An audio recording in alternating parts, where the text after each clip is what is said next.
Right, I have just finished going on the treadmill. I'm just doing my thing, and there are a couple things that I wanted to mention. So, the first thing I want to talk about the thoughts that were on my mind when I was approaching the gym.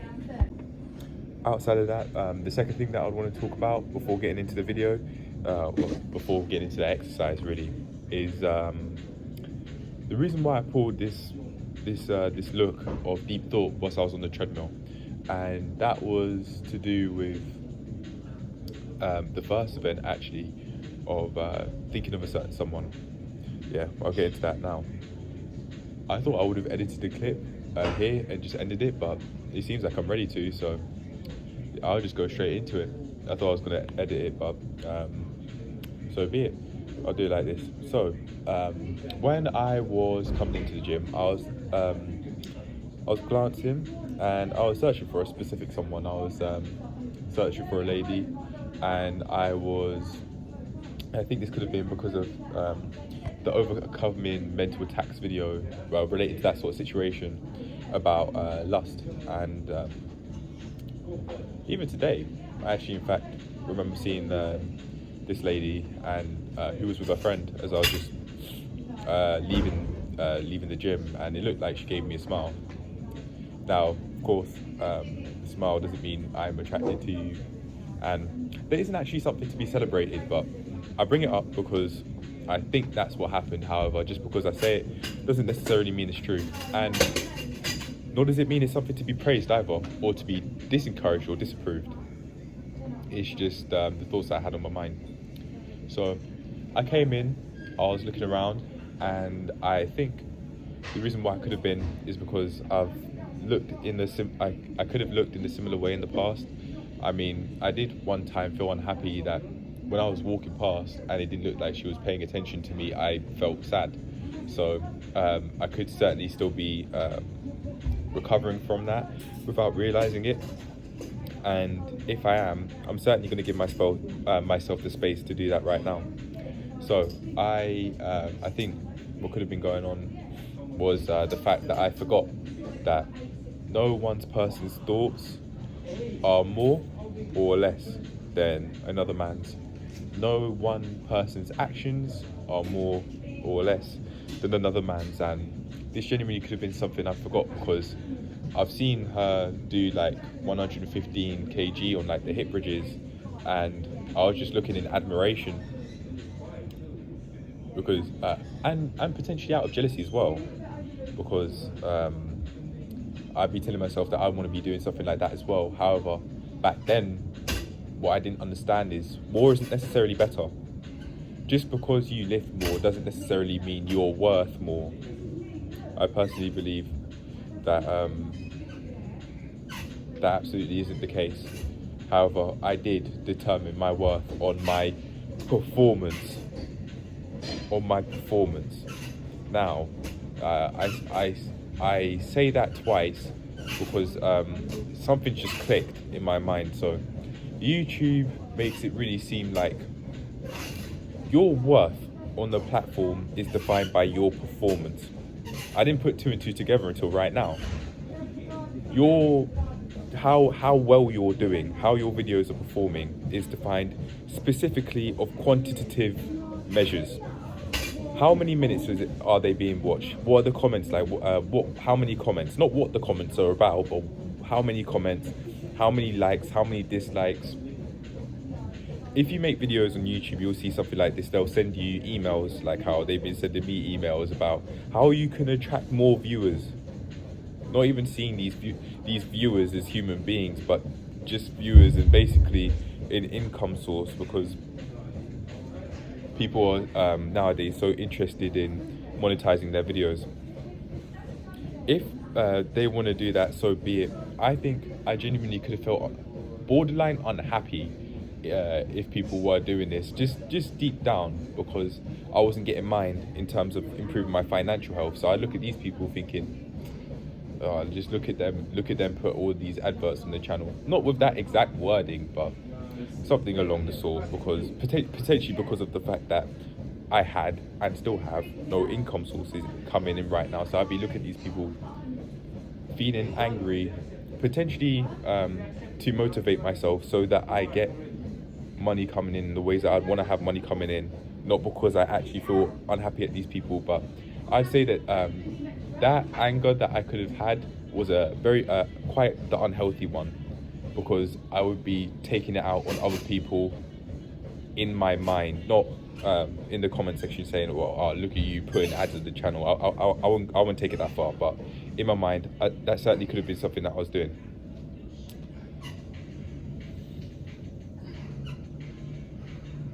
I'm now thinking of a phrase that Akash Vakela from Transform Your Body, Transform Your Life said in this: how you do one thing's how you do everything.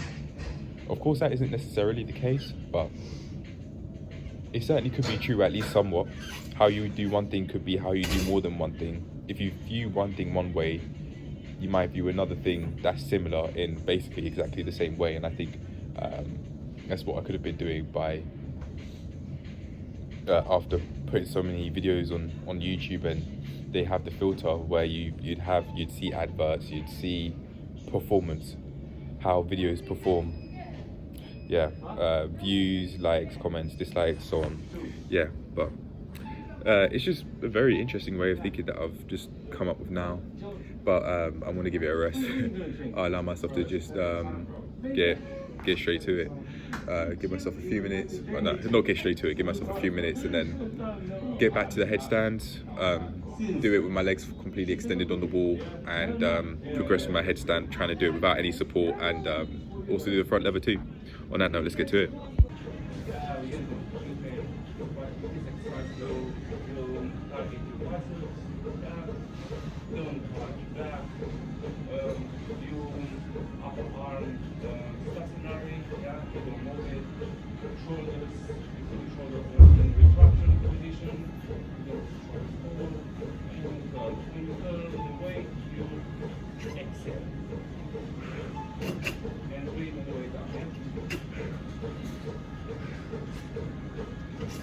Okay, now leg extension of the machine, where you have to see you keep your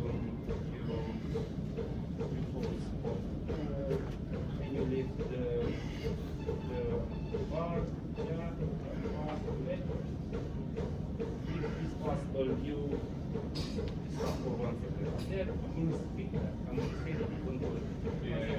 And after that, it's going to be resistant band,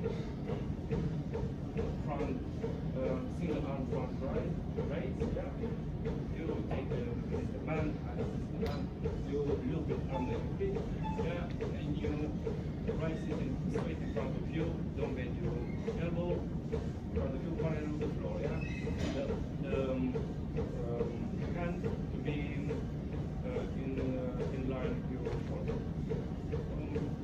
The arm to be hand with parallel to shoulder, the same line. You do 5 of each, 1 means rest, and the last exercise is body weight squat. Keep shoulder the bar, keep your back in neutral position, don't hard the back, lift your weight down, the thigh is parallel to the floor, Don't go lower. I want to say something, man, about that specific headstand that I just did there. It's just a new way of thinking that I've come up with it. You must have complete trust in yourself, otherwise things like this, doing headstands on the wall like this, is going to seem very scary. You have to remember that you got to have complete trust in your ability, man. You can absolutely build it over time for sure, but it will help if you do trust yourself. I was watching myself lift my right foot up more than my left foot, as I'd done in the past, but I corrected that quickly by bringing them up at the same time, by bringing them to the side, and then as I came down, I kept on pushing with my elbows and just bring them down together at the same time, or brought them down together at the same time, sorry. And it's okay. I want to do that one more time, just so that I can really focus on having that trust, that complete trust in myself that I am safe and that I'm not going to make myself lean and fall over. Yeah. And on that note, let's do that thing which could be scary again.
I'm done. I want to go to the front lever. I think I'll do the front lever and then I'll go back to the headstand, but I'll try and come up with both feet without any wall support when I go back to the headstand. I'm not going to do it on the wall. I know what I'm doing. Speaking of, actually, there's a mirror on the other side of the gym, and with the last try, I was just watching my feet come up and using that as a guide. So I wasn't just looking, I was just actually confirming that my feet are coming up, my feet are straight, and that my feet are coming up straight, and I'm not wobbling anywhere. Speaking of, actually kind of looks like my right leg is longer than my left, just a tiny bit, but it's just something interesting that I saw this go, which I don't think I've ever seen in my life before. However, fun facts aside, I'm gonna get to the front lever now. Let's do this.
What I was trying to say was I think I need to tense my my core as I do this much more than I have been at the moment.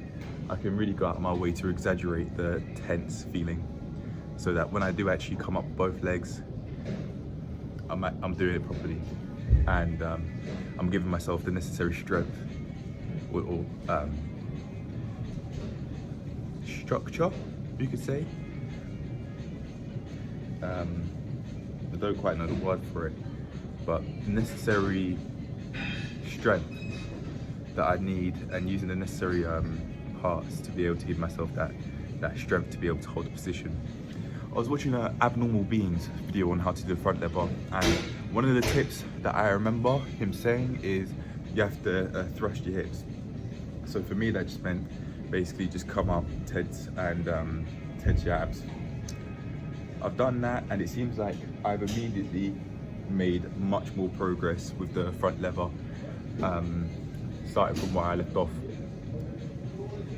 Yesterday, I didn't know this, I didn't know to do this, but it looks a lot more accurate now when I do it compared to how I was doing it yesterday, because I was only trying to pull up and just try to get myself off the ground. However, I've got to take my time, and in his words, don't rush. So I'm gonna keep on doing that and go out of my way to try and get both feet. Literally just try to lift my feet off like that. Or to be fair, what I could do is, like with the L sit, I could tuck my legs in and then try and come out. I think that probably would help me, and do any like sort of progressions that I remember Abnormal Beings doing in that video, like having your legs together like this as you learn how to extend your legs completely.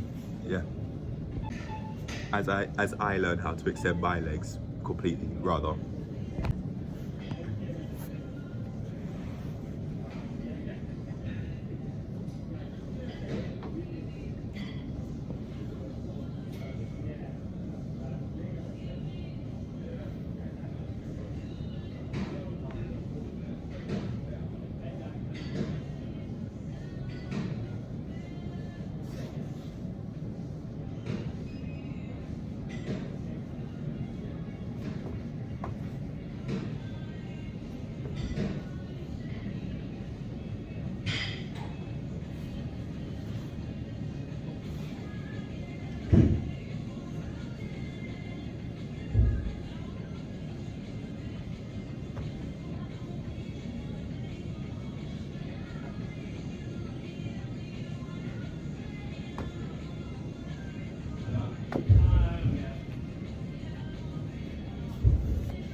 On a side note, what could help me with getting that necessary core strength that I need in order to do the front lever and to help me with the balance, what I could do is learn how to do the elbow lever. I've seen hybrid calisthenics do this, and I've copied and pasted the link URL to the video that I'm referring to in yesterday's daily log, so I'd just be able to very quickly refer back to it. Maybe that would help me with my front lever, as I said, for those reasons that I just explained, for the necessary core strength and to help me balance, or learn how to balance in this sort of position. When I do the front lever, it might look cool, but in reality, it's just a lot of work, and I'd be looking at the ceiling. But it's a lot of fun to learn all these new moves though, and as and when I get it, I certainly won't be complaining, because I know all of the effort that it would have taken, all of the days that I would have gone out of my way to learn the front lever. So although it might not be aesthetically pleasing, seeing as I'd just be looking at the ceiling, it seems I still would appreciate the fact that I'd be able to do that move. Yeah. Anyway, let's get back to it.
think I realised why I've been finding this quite difficult.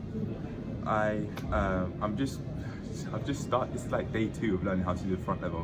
But yeah, I'd be expecting myself to just lift my legs up as if I've been doing this for years. I need to listen to myself and say, come up with bent legs. I would bend my legs, right?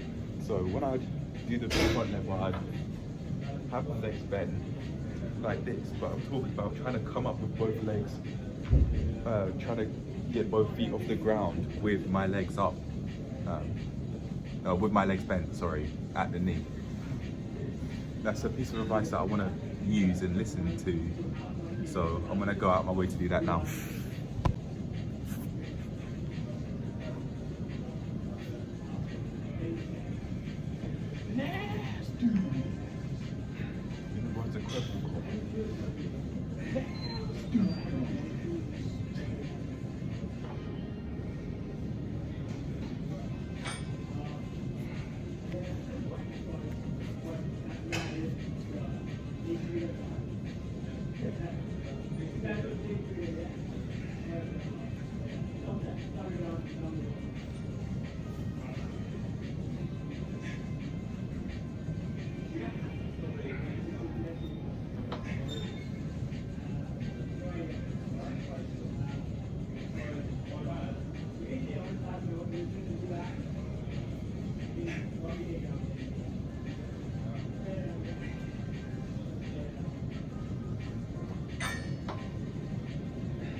How do you do it? How do you get both feet off the ground? There's something that I just thought of now before picking up the camera to say something again. I've just given myself a couple of minutes to just relax and chill out, but there's one thing that I want to say. Maybe improving my pull-up strength would help, so that I can build up that necessary strength in terms of my upper body, my upper back, my forearms, my biceps, my abs, in order to help me maintain the upper body part of the front lever. So maybe it'd be helpful if I go out my way to learn how to do 10 plus reps per set pull-ups, or full pull-ups, and get my ability to that level. I'd say in terms of ability, I already am at that level. Not because I've ever done 10 plus reps before, but because it seems like I'm in the correct mind space to actually get there. So I'd say I'm able to do it, but it's not necessarily the case that I can do it right at this point in time. I might not have the physical strength to do that yet. However, I'd say that I am able to do that, even though that's the case, because I believe I'm in the correct mind space to be able to do it. Because I know I'd be doing it with a purpose. It wouldn't just be for no reason and then I'd quit because I wouldn't have a strong enough why, like how Akash Vakela from Transform Your Body, Transform Your Life says. I apologise if I'm mispronouncing that name. Big up to that guy grunting, lifting 40s on a flat bench, putting in that work. That was just him. That was just me saying that was some guy doing that. But yeah, then again, I gotta remember, as the dumbbells come down loud because it's so heavy, I gotta remember not one person's actions is necessarily more valuable than another's. In reality, it's just a matter of perceived value. If you think, oh my gosh, look at him, he's lifting heavy, I want to do that, then it's you'd have an increased perceived value than the next man might if his goals are different. But anyway, I'm gonna not improve but increase how many pull-ups I could do with proper form. On that note, let's get to it. I will go out my way to try and do maybe 3 slow and controlled. Go all the way up, come all the way down, then go all the way up, down, all the way up and down again. And maybe try and do that and get up to 5 reps.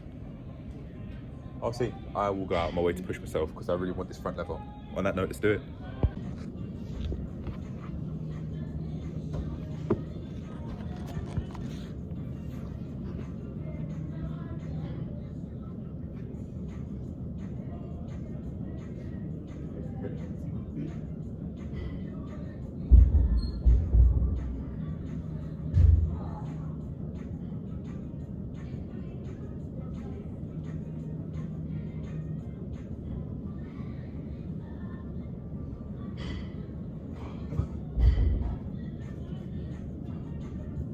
Right, so that's my starting point then. Okay.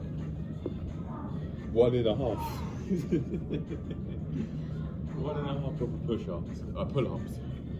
I laugh as if I find it funny, but with the way how far I'm gonna get, in terms of how far I'm gonna be able to progress from this point, it probably will be funny to look back at. However, for now, this is me. This is me. This is what I can do. But I'd still say I'm able to get to that point where I can do 10 plus pull-ups. Because as I say, I think I have the right mind state to do it. Or mindset.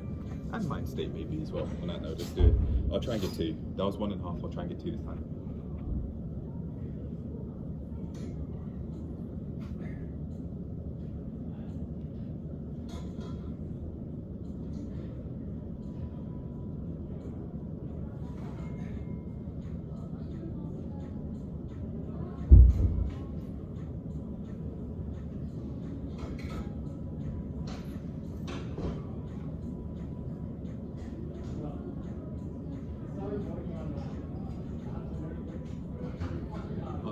I was gripping like this without gripping the bar like that. I was just doing that.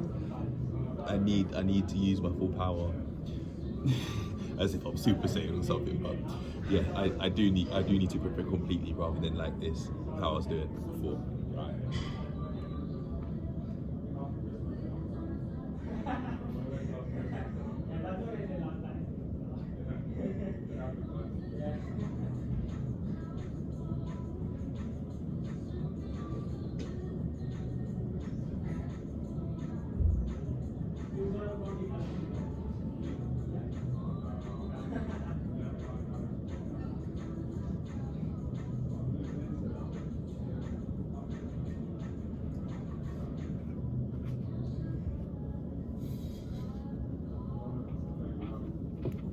Just we finito, I think. Increasing my chin up strength, as I was thinking just during that last time before doing the rep. Increasing my chin ups could help, but I was trying to grip with the bottom of the palm of my hand as well. That's what I meant, but I was only able to grip like this up until this point without using this bottom part of my hand. I don't know what I'll do about that. I don't know, but I will eventually figure it out and get something. But for now, that might be it. That might be the end of the video. If it is, actually no, I probably won't leave it at this because I'll give myself the space to review how I think I've done. Before I do though, I'll try and go for a headstand without any wall support. I'll give it a go and see where I go from there. In order to make significant progress, I could have been doing too much talking today. Maybe not, but it's something worth thinking about. Also, I wanted to talk about the headstand with no support. I don't remember what I was going to say, so I'll just go straight to it, yeah.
I don't think I'm quite ready. I might not be quite ready yet in order to move on to doing it without no support. So it being a headstand, of course. So I think what I'll do instead is just go out my way to do it with less support so that I can get used to it by, instead of maybe having my entire back on the wall, just have my lower back and my bum on this wall as I do the headstand. That might help. And then just make it less and less slowly but surely from there. Yeah. Maybe I was going too fast with the progress, as I've been saying, so I'm certainly going to go out my way to tone it down, or tone down the rate at which I'm trying to make myself progress down. Yeah. I'm trying to picture myself doing the headstand with no wall support, and I'm just thinking what I need to do is just like how I would with wall support. I'd really need to push off my elbows. When I haven't been doing the headstand without any support, any wall support, I would put less pressure on my elbows, but that's exactly what works. I need to do that. I'll go out my way to try that, and because I know that works with getting my hips, my whole legs up. When I do it with wall support, I don't understand why I wouldn't without, because when I don't do it, it's not happening, but when I do it on the wall, it works. So I think I'll go out my way to focus on that at least for a few attempts, and then if I still sense that I'm not progressing as much as I'd like, then I'll go out my way to do the headstand with less wall support rather than with none at all. Or I might just keep going until I actually do it with no wall support, with my legs being bent 90 degrees at the knee.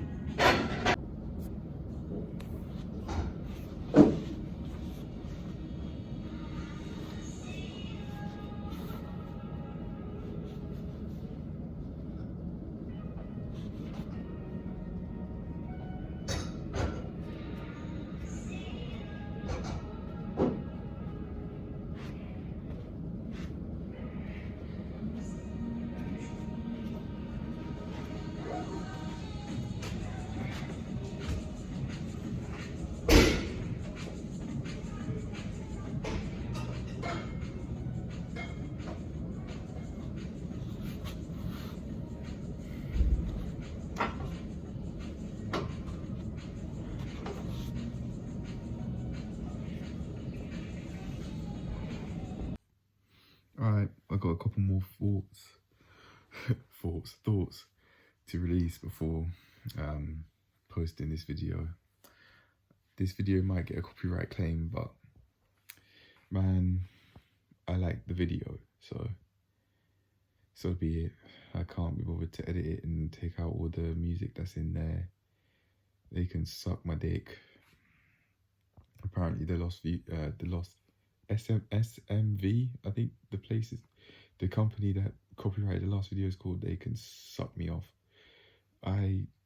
So be it, man. Like I like these videos. And they can try and make money off me, but joke's on them, because there's too much swearing in the titles of these videos for these to be released and for them to make money of it. So fuck it, they can suck me off. Right, but anyway, I genuinely, I say that with a laugh, so that's not true. I was gonna say I genuinely don't care, but I say it with a laugh, so it's probably not true. I mean, so be it, man. But yeah, I wanted to say something. Yes, I wanted to talk about the headstand. So I'm thinking I'm just gonna stop doing the headstand for a few days so that I can allow my neck to rest. I don't want a hunchback. I don't want a hunchback. In school, I would carry a lot in my backpack and I'd hunch my back because of that. I don't do that anymore, but even still, I still want to look out for my best interests in terms of my health, because if I do these headstands on a daily basis for long enough, I might actually be doing irreversible damage on my body. So especially my upper spine, that's not a risk that I'm willing to take. So I'll probably take like at least a couple of days off, even if I do feel okay, because I don't want to hurt myself. So that means that I'm going to stay strictly on the learning how to do front levers when it comes to learning new calisthenics moves. That will be the only new skill that I'll be learning. However, I don't mind going back to old, well, not necessarily old moves, but moves that I have gone out of my way to learn how to do, such as the frog stand, such as the L-sit, maybe even the double under, that's not really, it's not in the same, not necessarily in the same realm of calisthenics, but it is a new skill nonetheless. So I don't really mind. It's not a big deal to me. It's just something to go back to and that I can if I want to, on the premise that my feet feel okay with it and that it doesn't feel like I'm aggravating my bunions by doing that.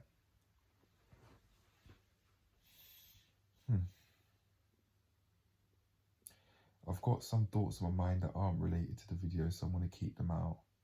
It's related to the self-assessment quiz about like all this violent music and people making reaction channels related to the videos. And there's this one guy whose name I'm not going to mention because I don't want to be, I'm not interested in being a part of the problem, even any more than I am already by talking about it.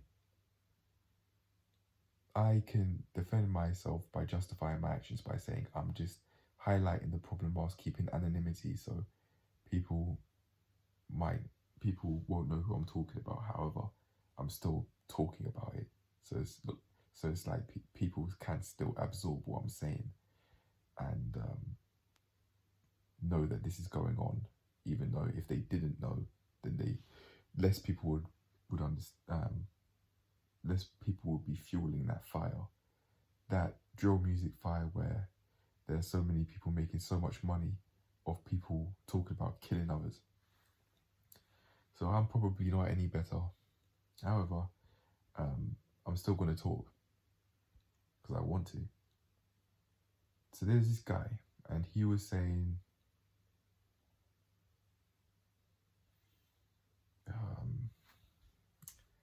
oh my gosh. Oh, yes. So, as you do, you got the violent lyrics. I'm gonna shoot yous, that I'm gonna shoot yous, that I'm gonna shank yous. Yeah. And this guy had the audacity, the absolute audacity to say that he doesn't condone that behavior. He says that he doesn't condone it, but yet he distributes it by reacting to videos over and over and over again. In my opinion, if you truthfully didn't condone that behavior, you wouldn't be distributing it in the form of making reaction videos to those songs that are talking about I'm gonna shoot you and I'm gonna shank you. You wouldn't be distributing it, and you wouldn't be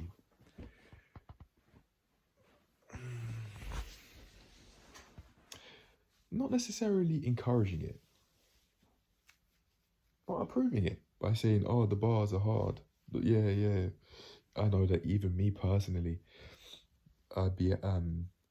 it's quite hypocritical of me to say that, not because I'm making reaction videos to drill music or anything like that, but because I know that I like the melodies myself. But he's and some of the things that they can say are so violent that they're so memorable. Combine that with the fact that you get dopamine releases when you listen to music and melodies. That's a mix. That is one mix to really remember what's being said. If the guys were just rapping and it was every single track was a cappella, there was no melody, it wouldn't be as memorable. You wouldn't get as much of a dopamine release because there wouldn't be any melody, any beats playing.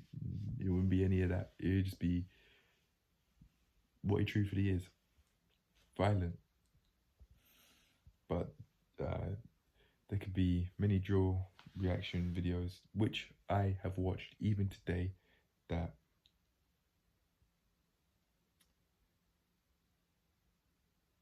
just further distribute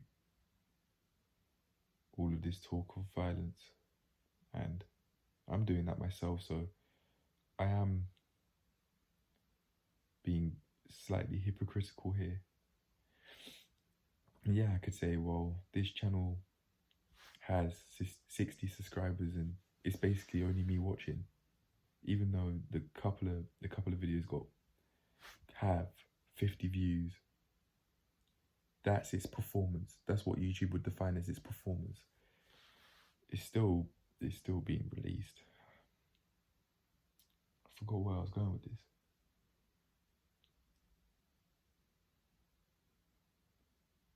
In my mind, all I can think of is that, because I'm speaking about it. I'm speaking about drill music, and that's what I'm thinking of. Like, I don't remember, so I'm gonna just let it go.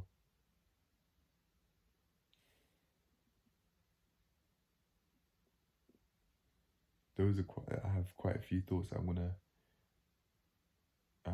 I'm just gonna let off my mind as I think about it. Outside of the journey, or outside of these videos, I mean, yeah. But is there anything else I want to talk about immediately? I want to say yes. I want to talk about my eyes glancing when I was walking in the gym looking for that lady that I'm talking about.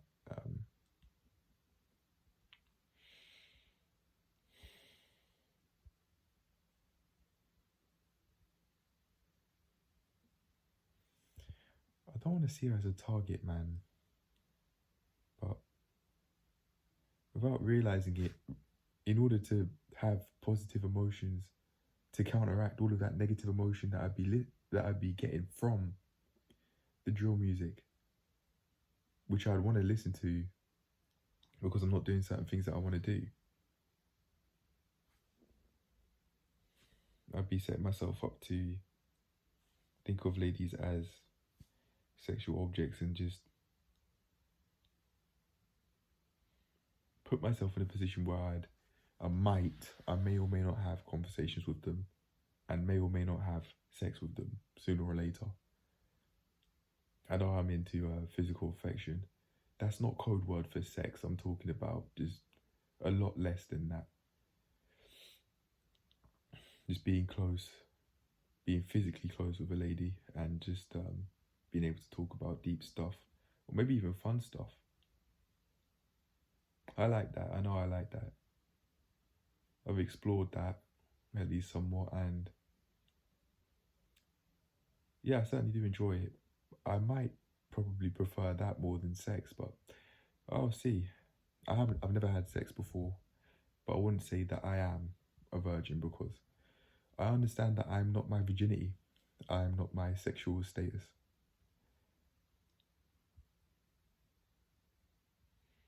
In the past, because of this way of thinking, I'd say I have my virginity. And although I do still stick by this, I'm not trying to lie to myself here. I don't even think of it like that before. I don't even think of it like that anymore, even though I do still stick by that. Like I said, I just automatically think of it as I haven't had sex before. And I don't actually see that as an issue anymore. I used to, but there's so much to gain from not having sex in this period of my life, I believe, than actually doing it. Because, I mean, first of all, no pregnancy scares. Second of all, no lady trying to get on my back, basically verbally harassing me and trying to pressure me into talking to her because of the emotional attachment / dependency that she might have built on my existence, my character, and my presence.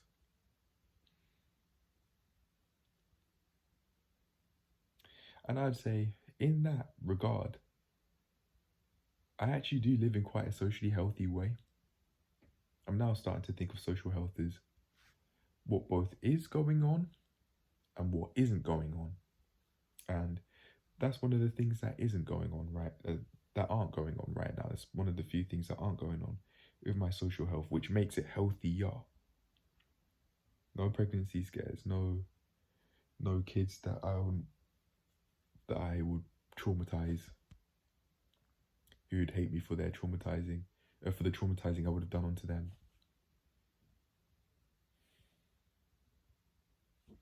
I certainly don't plan to have kids or raise kids, but I certainly am not. If I were to, I certainly wouldn't be doing it at this age. It'd probably be anywhere in my 40s, anywhere from early to mid 40s, because I'd want to be able to live my life. However, I've made it very clear to myself that I'm not willing ever to lose my space to grow as an individual for anyone. No one. Not a family member, not a friend, nor a child of mine, hypothetically speaking, that did not ask to be put on this earth. Even though my dad might say different, because in Islam they say the child chooses which family that they want to be in. I think that's fucking bullshit. I've said it in the past and I've explained my reasoning as to why. Potentially in the week 21 main weekly health review, and that is this. I can't fathom the idea that a non-existent being decided the family that they want to go into, their name, their build, not only as an adult, but as a child and as an adolescent, all the way up to adulthood, from early adulthood to the elderly stages of their life. I can't fathom the idea that a non-existent being decided that they want that. It doesn't make sense, logically speaking, but I think it does make sense emotionally speaking, from an emotional standpoint. He has conviction when he would say it. It's obvious that he believes this shit. This bullshit. It's obvious. So from that alone, that's enough of a reason for that shite to come out of his mouth. I think it's quite obvious. It genuinely might be quite extremely obvious that there's some anger there. And I want to look at myself and ask, do I think this is healthy anger or unhealthy anger? It could be both. When I say healthy anger, I mean anger that's there, that serves the purpose to protect myself from bullshit, and that I'd use as motivation to stand up for what I think is right. Whereas unhealthy anger is, to me, it means taking out unhappiness on other people to make them feel low. I want to answer that question, and I think I've got one. I think it's both. Leaning more so to the side of healthy anger rather than unhealthy anger. I believe this because I'm not saying this directly to him. So if there's any anger that I would have, and because of that way of thinking and the fact that he believes that and I strongly disagree with that, and also because there are unresolved issues and the fact that I want to leave and move out for good for the sake of my health in every aspect, I'd say it's certainly healthy to some extent, but it also is quite healthy because I know that if I were to be saying these sorts of things, like by saying the idea is bullshit, it's like I'd be trying to maybe attack his self-esteem like how he could, or like how mum could, by saying it's bullshit rather than only criticizing it constructively. Saying it's bullshit is destructive criticism. So I'd say there certainly, because of this destructive criticism, by saying it's bullshit, there certainly is some unhealthy anger there. However, I'd also say that there's some healthy anger there, because I'd be saying these things potentially to protect myself, to protect my mental health from no longer believing that if I do one thing, or potentially more than one thing, in which a deity, a superhuman being, or a god or gods would dislike, if I say or do anything, even one thing that they dislike, that there's an eternity of agony and burning and pain awaiting me. I want nothing to do with that. However, because I don't think I've checked myself before, I'd be just letting myself run loose with how I think about those sorts of things by criticizing his beliefs in this case destructively. So I certainly say I've definitely gained a constructive insight on this matter, in my opinion. I know that I've insulted my dad in my mind many times, just like how he's insulted me to my face. But that's something that I'd want to tone down, because I'd see it as unhealthy anger. I'd be, in my mind, basically going out of my way to belittle him and to make him, in my own words, make him feel the pain that he's put onto me. Make him get a taste of his own medicine, basically. This wouldn't be the wording that I'd use word for word. However, it's the same thing. It was the message that I'd be getting across in my mind.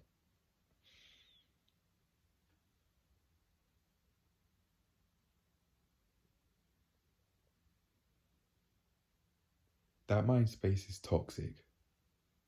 Toxic meaning hazardous to my mental health. Like in chemistry, whether it be GCSE or chemistry, GCSE or A-level chemistry, you probably get a definition, something similar to that, but just related to chemicals rather than mental health. Even though I would argue that there are some, that chemical releases in the mind, and maybe chemicals in that regard, actually do play a part in mental health. But to keep it very simple, yeah, I'm talking about mental health, not chemistry, chemicals like bromine and stuff. I'm still thinking of drill music. Man.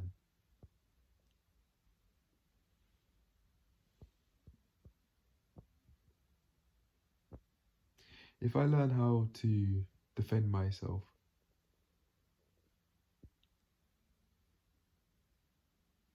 I don't think I'd be wanting to listen to those sorts of things, because I know I want to.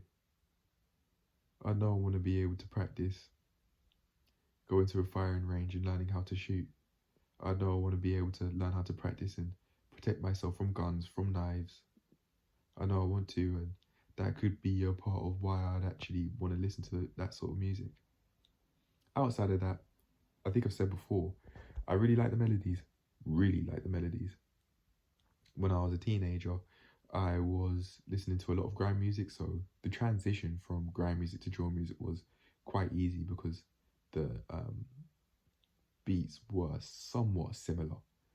The bass line's different, the hi-hat patterns are different, but as for the tempo, it's pretty much the same. As for the lyrics, pretty much the same. However, back during the grime days, there weren't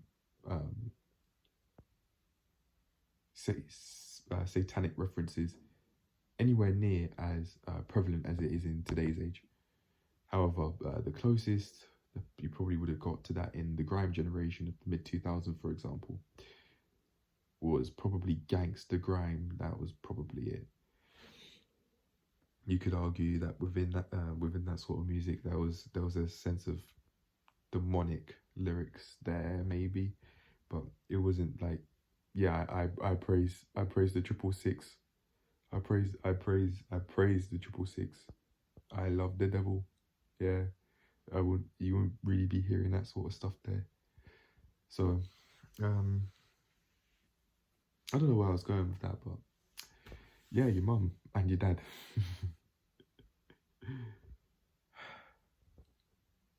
Man. Oh, I wanted to talk about the lady, so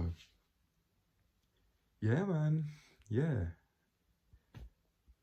I certainly have looked at her bum before, as I've said in the overcoming mental attacks video, and from there I could have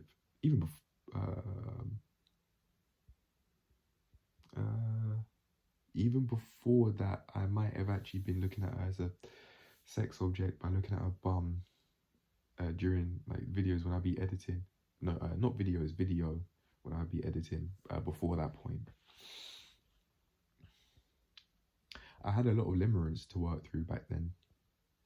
Nowadays, I wouldn't say I have anywhere near as much limerence that I'd have to work through. However, I might be wrong. I think I probably have healthier views on dating than I once did because I've had more days to be able to further develop my thoughts on dating.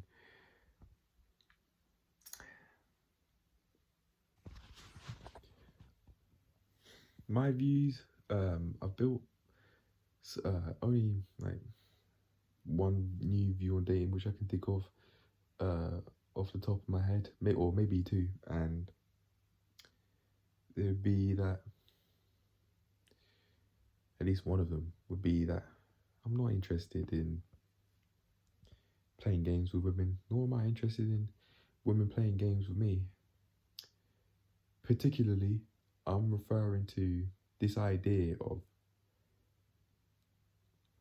how to get her to chase you or how to get him to chase you.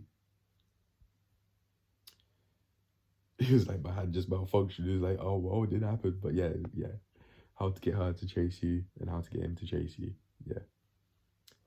Now, I'm not interested in this anymore. I've seen so many videos from creators like Jessica J, which you could hear about this idea, and this idea being encouraged not only by her making the videos, but within the videos being approved in the comment section by saying, oh, this is a great video, or just talking about the topic in agreement with this idea. I personally don't want this anymore. I'm not in any way interested in this anymore like how I once was. I mean, it is dating and it's closely related to sex, which is very stimulating because in order for mankind to evolve, you need to have sex in order to reproduce and pass on genes. So it'd be even talks about it alone would be very stimulating, especially seeing as I haven't watched porn in maybe over a week. I don't even remember now. I've got rid of my history and I deleted Pornhub from the frequently visited tab for good. I learned how to do it for good. So Pornhub doesn't really even have a place in my mind without prompt. Yeah. I was just thinking about sexual stuff from Pornhub as I was talking about it, but no pun intended. However, it's not without prompt. I know that I can just easily move on, and I'm not desperate to go back and watch. It's so easy not to watch anymore because I got rid of it from the tab, and I thank myself for that. High five. Yeah, cool. Self hug as well. Yeah. Well done me. Well done me for going out of my way to create how I go about using the internet healthier. But going back to what I was saying. Yeah, I want nothing to do with it. On one end, you'd be saying, just stop caring, like how Patrice O'Neill might say. Just when you stop caring, they will just start coming to you. And I don't want to be a part of that anymore, as I've said. But now to get onto it, I think this way because I've had a different way of thinking about it. And to me, it now seems like I might not be chasing girls, chasing women, or if you want to be even more misogynistic about it, chasing pussy. I'd be chasing power. And indirectly chasing girls, women, or again, if you want to be more misogynistic, chasing pussy. I call that misogynistic because it implies that I'd be seeing the ladies as no more than just flesh, than just their reproductive organs. And I'm not interested in that. I'd like to see an individual as an individual, which might be more difficult to do if I were to think about dating as going out my way to date a lady, even though that's what I'd be doing. I'd much rather have the mindset of wanting to date an individual, even though I'd only date a lady. Specifically because when you think of a gender and in the dating world, you'd be objectifying, there'd be a whole load of objectification going on, maybe a whole load of fantasizing going on, and I just don't want it.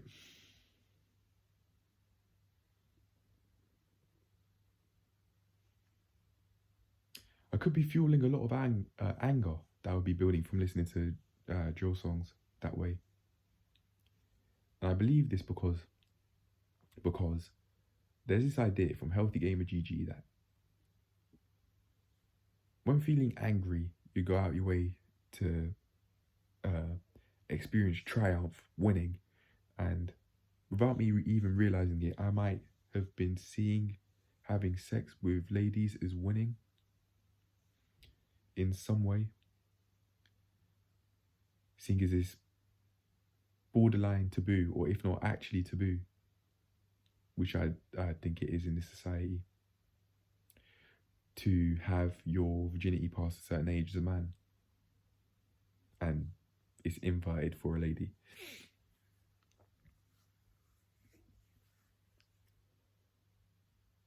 That said, if a boy who was 12 lost their virginity, that boy might get the side eye, like, what are you doing? I probably wouldn't approve that. How would you know you're having safe sex at 12? That's illegal. That's straight up illegal. That's not something to praise.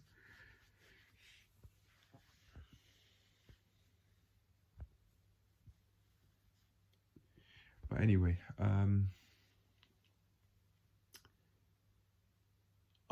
going back to this idea of chasing a woman or chasing a man.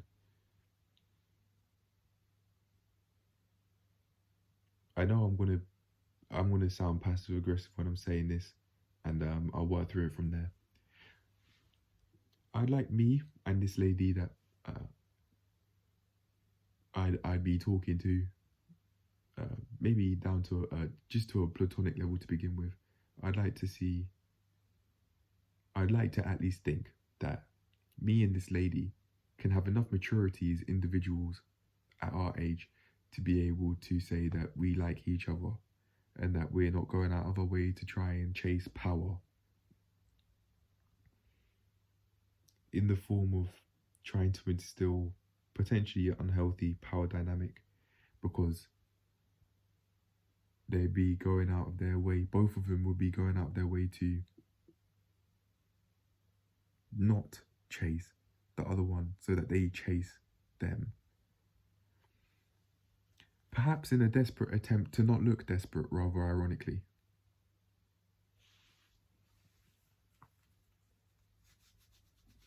Yeah.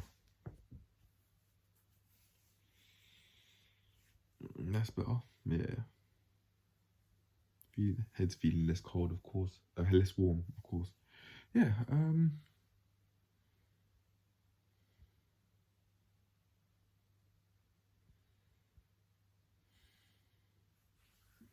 it's a bit strange to me that those would be the same people that would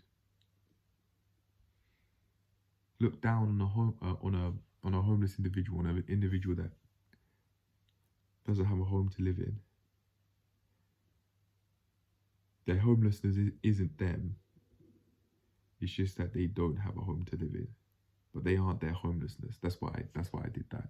Anyway, it's ironic that these people who would not want to talk to a homeless person because of how they seem to act in a desperate way because of their situation, but yet they might actually be acting in the same way in different aspects. But if they do it, it's okay. But if a homeless person was to do it in pursuit of just being able to survive another day, it's an issue. Something to look down upon. What a load of bollocks. I said not to destructively criticize by saying things like that, but those are the thoughts I had on my mind. It seems like that's my way of justifying my way of thinking.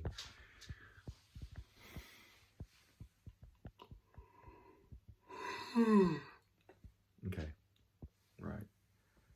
I don't think I have much else to say. My neck is really hurting me.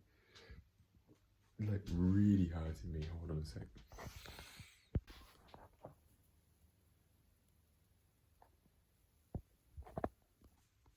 I'm definitely gonna take it easy. Definitely gonna take it easy tomorrow with the headstand stuff. I'm not trying to hurt myself. Actually, just to make sure that I am okay, I'm gonna get a side view. Hold on a sec.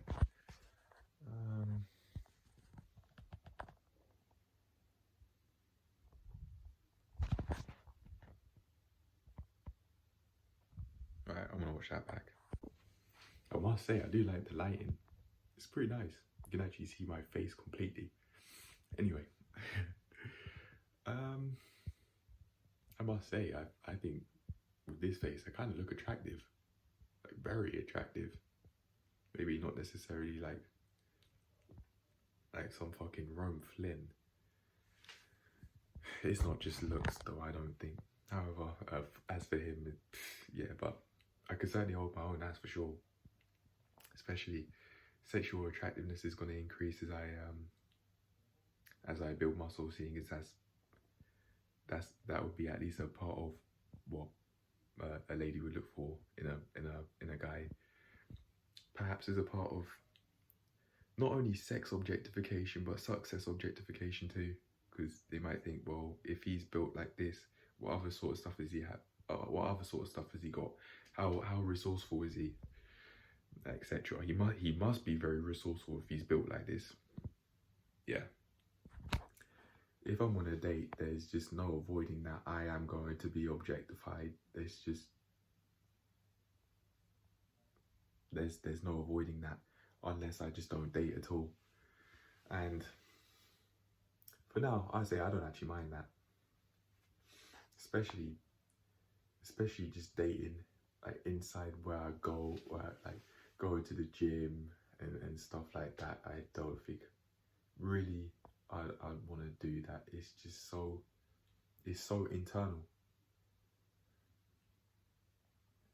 So if the relationship was going through its down, which a lady might want it to go through, for whatever reason, I'd probably have to deal with that, even though I just want to train. Like, leave me alone. I'm just trying to exercise.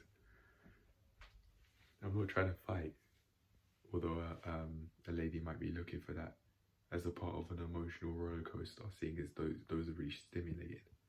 This is the sort of stuff that guys would hear on the internet, you know. And this is a way of thinking that I haven't come up with. It's a way of thinking that I've digested and absorbed potentially without question. Quite the impression when I was quite the impressionable teenager. Mine was like a sponge. You just digest without question, and well, it seems like you believe that now when in reality that wasn't your way of thinking in the first place. It never was, and it might not ever be, because those weren't your words. You just heard that from someone else, and I'm speaking to myself here. But yeah, although that's what many people potentially in the red pill manosphere believe, isn't necessarily the case. It could be true to some extent, yeah, but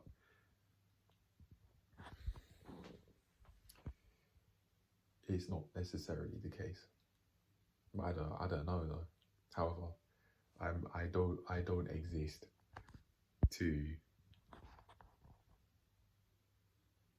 stimulate a lady's emotions. I'm not doing that. I'm not playing that game. And if it seems like I think a lady's trying to do that, trying to manipulate me in some way, or trying to get a rise out of me, potentially because of how past relationships have gone, and that's how she understands love. That's what she thinks love is, because of past relationships. I'm just backing out. Eject. Just control you, just back out. That's what I'm doing.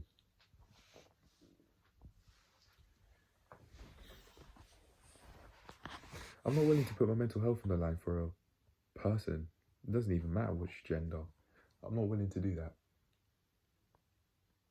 And I'm not going to go out of my way to try and create drama or absorb drama so that she can somehow feel angry. I know, somehow feel happy after releasing all of that anger, even though I'd be the one absorbing it, and that wouldn't be something that she'd have to deal with. It'd be me that would have to deal with that, and that could potentially be a very big problem, not only between that specific relationship, but also other relationships, both friends, family, and also professional. Within all of those sorts of relationships, because I wouldn't have worked through it, and it would be just something that's there, like unresolved emotions related to that sort of situation that would just be revealing its head in potentially in every single interaction that I'd have. But she would have to deal with that, and a lady might, I don't want to make it gender specific, I'll say an individual, because I don't want to say that they wouldn't understand specifically. I don't want to imply that a lady wouldn't, might not understand this specifically because she's a female. I don't mean that. I don't mean it like that. So I'm going to say genderless, even though I am speaking about ladies here, because I'm straight, and I don't date men. I date women. Well, I would anyway. Yeah.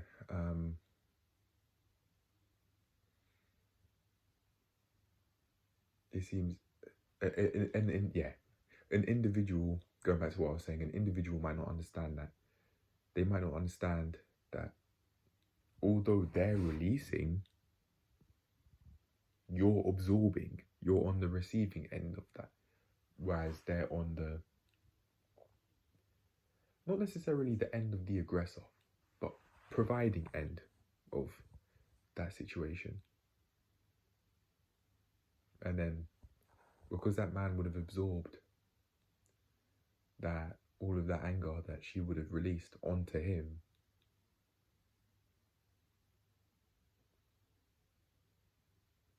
he would then just potentially go about life feeling unhappy, not knowing that would be the root of it.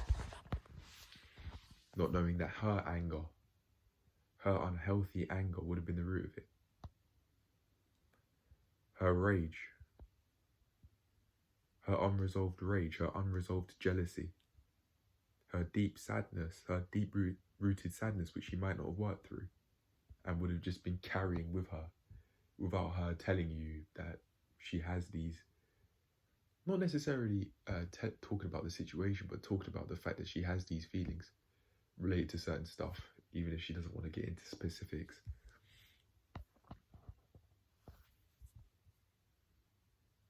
It would be useful if the lady told the guy that she has those feelings about certain stuff, and vice versa too,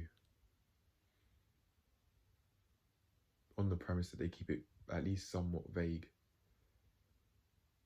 in my opinion anyway, personally, because not everything's everyone's business, and I know that if I were to be telling a lady something, I wouldn't want them to just go and out my business there, because I've heard of stories from like Abba and Preach, for example, where the sex life is just getting released. It's just, the lady is just going about just telling anyone and everyone that within the friendship circle or circles that she would be in, and saying what's going on in the sex life. On one end, an individual might do that because, when I say individual, I mean lady here. So I know I mean lady, so I'm going to be gender specific here. On one end, a lady might be saying that because, stereotypically speaking, ladies might be more used to emotionally safe environments, so that would just be one experience in which she's within what at least she'd think is an emotionally safe environment, where she can express her thoughts and her emotions towards things.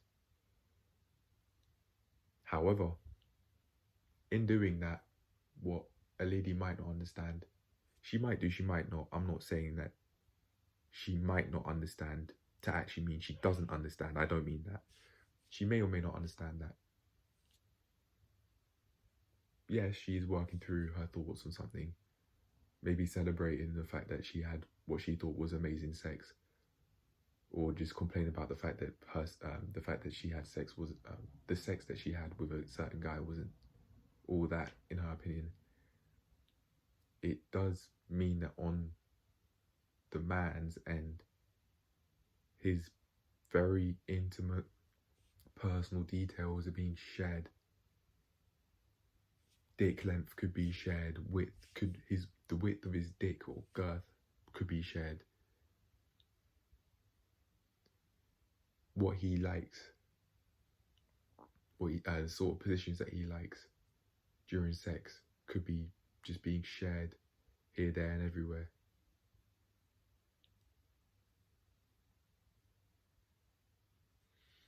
On one end, for the lady, it could be healthy because they're working through things potentially, but then on the man's end, it's just complete invasion, complete privacy invasion. But I must say though, the sea absolutely does cut both ways, and I know I've seen this from personal experience, where certain things, a certain lady's privacy could be being invaded as well. It's not just women doing that to men via mouth. It could be the other way around.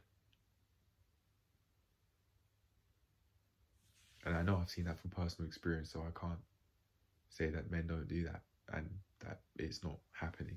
I was a teenager and so were they back then. I was in school. I was in A-levels, but even still, my point still stands. It's going on. It's not a one-sided thing where women are doing this to men and it's only going that way within heterosexual relationships. Nah, it's going the other way too. Just like how misogyny is going around, so is misandry. Just like that, it's the same thing. The privacy's getting invaded a whole lot. And speaking of, I'm now developing constructive insight on the matter right here, right now. If I'm dating, that's something that I just have to accept, that my privacy could be invaded so much that I could feel uncomfortable going to certain areas because I might get questioned on my sex life, because a lady might have invaded my privacy. Even if I make a video with the lady saying, I don't want you invading my privacy by talking about our sex life to other people, that video genuinely might not mean shit to her. And vice versa, potentially. Even if it's you making it, you might break that rule your own self. You being anyone in a hypothetical situation, any man in a hypothetical situation, seeing as I am a man myself, yeah. But that's just gonna have to be something that I'd accept. That's not really nice. I'd have to just accept the fact that that could happen. That if I'd like to get intimate with a lady, even if it's not sex, even if it's not vaginal penetration, and even if it's not physical intimacy but via touch, like conversations can be, like very intimate personal conversations could be just released anytime. And I with that being said, I probably would go out my way to not share such information with anyone, because I wouldn't want someone sharing like information about what I'm doing dating wise in any way. That's not anybody's business other than mine and the lady who I'd either be dating or potentially be dating sooner or later. In my own words, I think I've just come up to a conclusion that Abba and Preach has said in a video, specifically Abba, kiss but don't tell. That's, in my opinion, how you'd keep a relationship healthy, at least partially, because privacy wouldn't be invaded. I wanted to give myself the space to be able to think about how I'm going to go about those thoughts I said were like trying to look for that lady again, and I was thinking about it off camera as I was eating, which I actually spoke about a little bit on camera in my in today's daily food log that will come out tomorrow. Just thinking about that little voice crack that I just had there. Anyway, I need to let myself be sometimes, man. Let it be. So what happened? So what's not a big deal. Just really like getting every detail. I think that's probably just it. That's all. Anyway, I was thinking about it off camera, and I came to a conclusion that I needed to stop looking at that situation from a logical point of view.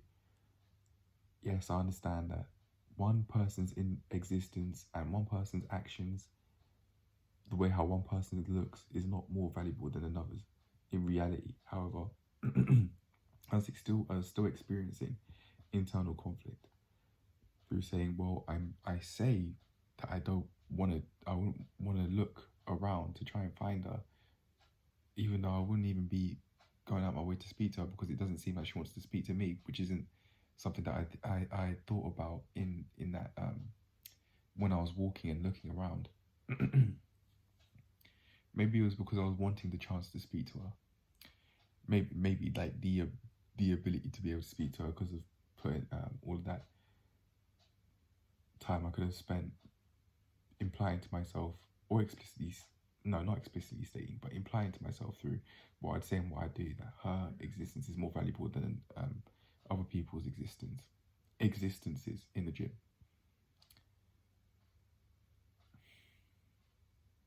I looked at my emotions on the matter, and I thought, when I think about how do I feel, and I said happy. That was the feeling that I said that I felt, and that could have been because I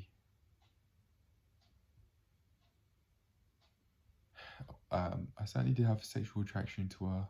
That's not why I paused.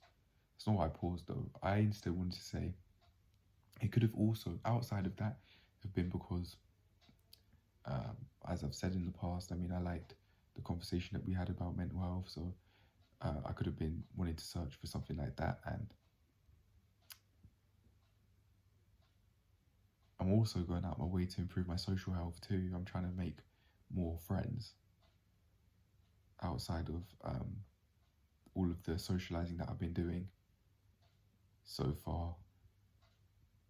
My social health is probably healthier than I've made it seem to be in my mind in the past, because no one's going out of their way to disturb me.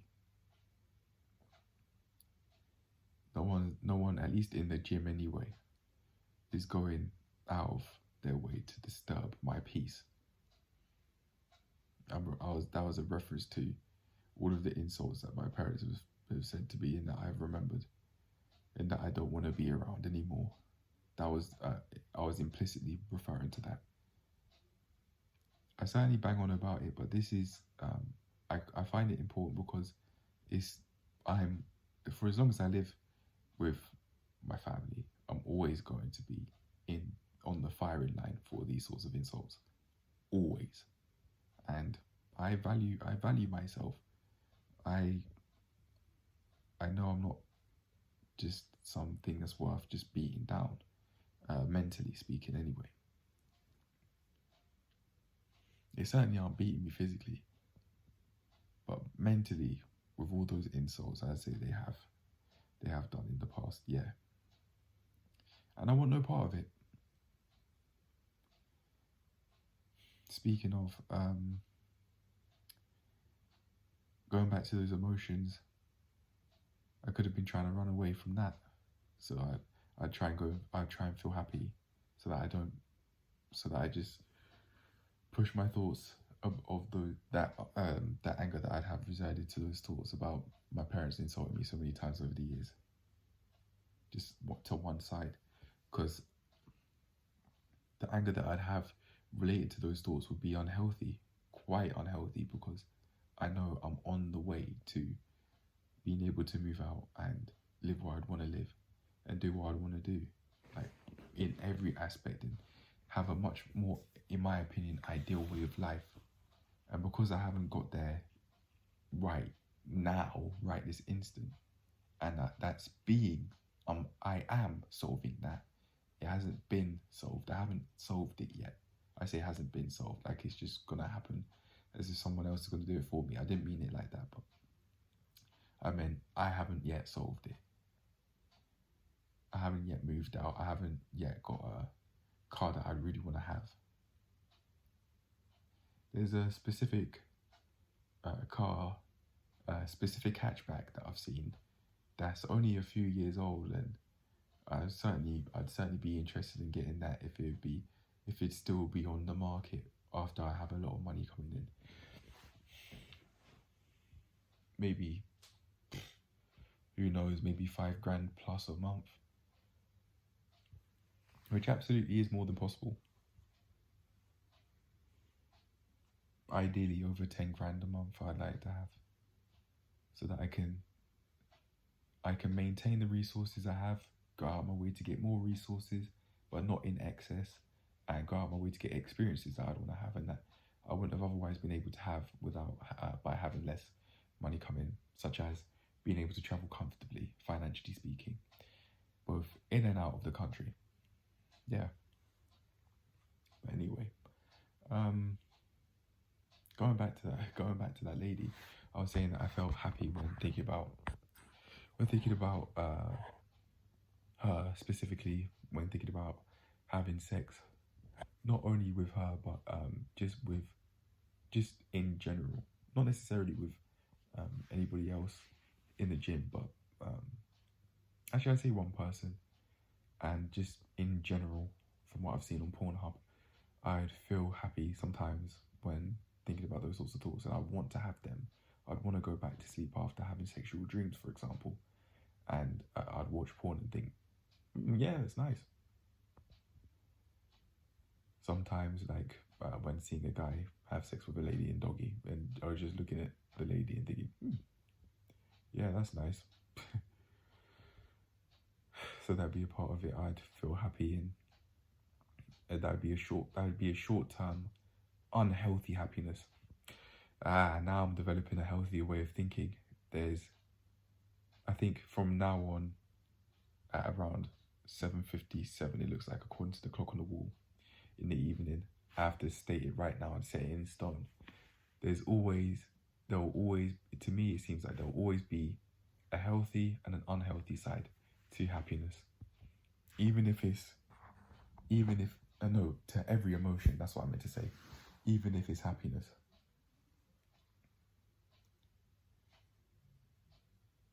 Because you might go out of your way to be chasing the happiness, and that would be when it turns unhealthy, because you might be making yourself feel sad in an unhealthy way, and not allowing and be holding yourself back some way, somehow, by doing that. Yeah. Oh my gosh, I keep on going off track. But that's the way of thinking that I do want to have, though, so I don't mind going off track this time, but I'm going to allow myself to really focus on this now. Yeah. 7:57 p.m. on the 3rd of December. By the way, as to when I've just come up with that way of thinking, I laugh because I said I was going to get back on track, so I'm going to do that now. I was contradicting myself when I said that by talking about this thing. Anyway, the conclusion that I came up with, as for no longer wanting to go out my way to search to try and find that lady to potentially have a conversation with her, my solution is to just make myself feel happy, because that could have been how I was going out my way to make myself feel happy, by thinking about her from time to time, or just being in her vicinity from time to time, which just seems very creepy. I think it's very, very strange. It certainly does come from an innocent place. I'm just trying to make myself feel happy, but just because I'd be trying to make myself do that doesn't mean that it can go to unhealthy bounds, and it can cross boundaries which shouldn't be crossed. Like trying to go and search for external validation just so that you feel happy, rather than going out of your way to get it from the inside. That's why I'd say it's unhealthy. But where I think it starts to become creepy is because it's not only it'd be a man and lady interaction, and just off the top of that, because of all of the guys out there who have been creepy in real life, and all of the characters in movies that have been that people have played to seem creepy exist as well, which would also rather unfortunately taint a lady's perception of a man. I'm specifically referring to the guys that don't have creepy intentions. It's not that all men are like that, but enough men are like that for it to be strange, for it being like thinking about a lady potentially in the way that I'm thinking about, in the way that I'm talking about and describing as strange. I certainly know I'm not trying to be, but it could be a possibility.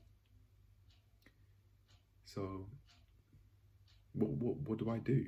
Well, that's the question I'm asking myself right now, and I think the answer to that question is just carry on doing what I'm doing, which is to validate why I'd actually be doing that to begin with, which is to chase happiness through potentially being able to have a conversation with someone who I had a conversation with in the past and really enjoyed. I'd be leaning more towards that than because of sexual attraction, even though I have seen her many times wear quite tight clothing, but it'd be more towards the conversational side. That would be why I want to have a conversation with her again. It'd be more because of that than the sexual attraction, even though I certainly would say I have found her sexually attractive, or otherwise why would I look at her bum? I wouldn't do that to someone that I consider ugly or not attractive, rather, if I were to talk about it in a more considerate way or polite way. It being attraction in this case, and looks. Sex objectification, maybe. I've asked myself a question, but I still don't have an answer for it. What is the difference between looking at a lady's beauty or looking at a man's beauty and sex objectification? Is there a difference? If so, what's the extent of the difference, and what is the difference? What is it? I don't know. What's the difference? What's the difference between success objectification and looking at a man's resourcefulness in terms of dating? What is the difference? Is there a difference? And if so, to what extent? Of course, it can't be factual, so it would all just be opinion based. It'd be subjective, but it's still, even though that's the case, I don't have an answer for it. Well, at least not yet anyway. And I'm okay with that, because on the journey you develop ideas. You don't have to know every single little thing in life. It's not possible anyway. You can't know everything. There's way too much to learn. There's more than one lifetime's worth of information to learn. And even if we could live forever until we get burned by the sun, there'd still just be too much information to learn. But yeah, man, I say just keep on allowing myself to feel happy, and I won't have to go out of my way to chase happiness. I say, in order to further help me do this, go out of my way to get happiness from things that I can control. Like, I can't control whether she'll want to have a conversation with me, but I can control having fun in terms of the daily logs and what I do off camera.